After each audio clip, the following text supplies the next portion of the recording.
YouTube के सभी श्रोताजनों को मेरी ओर से प्रणाम।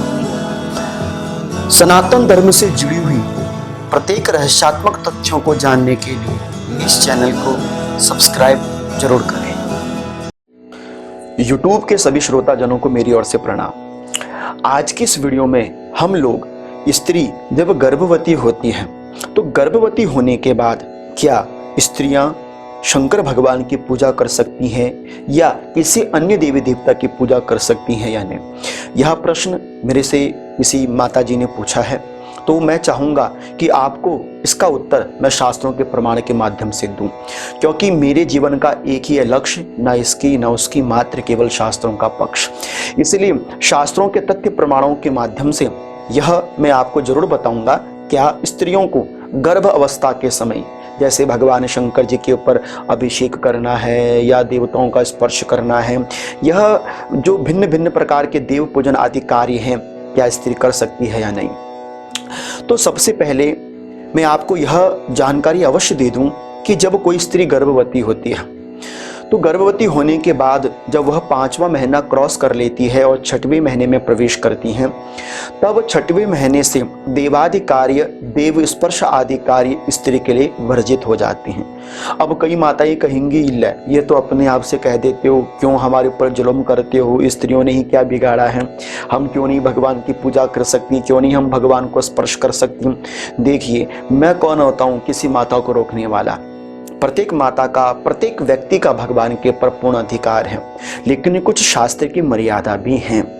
कारण क्या है? क्योंकि जैसे ही स्त्री 5वां महीना पूर्ण करके 6वें महीने में प्रवेश करती हैं, तो स्त्री मानसिक रूप से और शारीरिक रूप से इतनी बलिष्ठ और इतनी शुद्धता में नहीं रह पाती वह देवादि कार्यों को या देव स्पर्श आदि को कर सके। इसलिए हमारे शास्त्रों में कहा गया है कि 5वें महीना पूर्ण होने के बाद 6वें महीने से स्त्री को देवादि स्पर्श नहीं करना चाहिए, जैसे शालिग्राम का स्पर्श, शिवलिंग का स्पर्श या देवताओं का स्पर्श मूर्ति रूप में नहीं करना चाहिए। अब कई माताएं कहेंगी, क्या अपने मन से ही बोल रहे हो? मैं अपने मन से कुछ नहीं बोल रहा हूं। मैं आपको प्रमाण दूंगा। आहनिक सूत्रावली के अंतर्गत शिव संहिता में बहुत स्पष्ट एक श्लोक कहा गया है, चाहे तो आप उस श्लोक को प्रमाण रूप में देख लीजिए। कहा गया है कि मासे षष्ठे सप्तमे व अष्टमे व प्राप्ते पत्न्या नैव कुर्यात् कदाचित होमम यानम देव यात्रायाम तथैव तस्मा हस्ते नाशनम विप्रपुण्यम।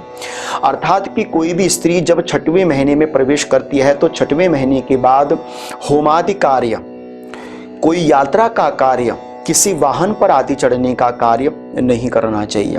यह प्रत्येक कार्य स्त्री के लिए वर्जित बताए गए हैं। गर्भ अवस्था एक ऐसी अवस्था होती है जिसमें प्रत्येक स्त्री अपने साथ साथ एक ऐसे नए जीव को जन्म देने वाली है जो उसके गर्भ में पल रहा होता है। तो प्रत्येक स्त्री अपने गर्भ की रक्षा के लिए, गर्भ दोष ना लग जाए, इसके लिए बहुत शांतिपूर्वक, बहुत ध्यानपूर्वक प्रत्येक कार्य को करती है। और ये शास्त्र की विवेचना है, यह शास्त्र का मत है कि 6वें महीने के बाद किसी भी स्त्री को होमादि यज्ञादि कार्यों से दूर रहना चाहिए।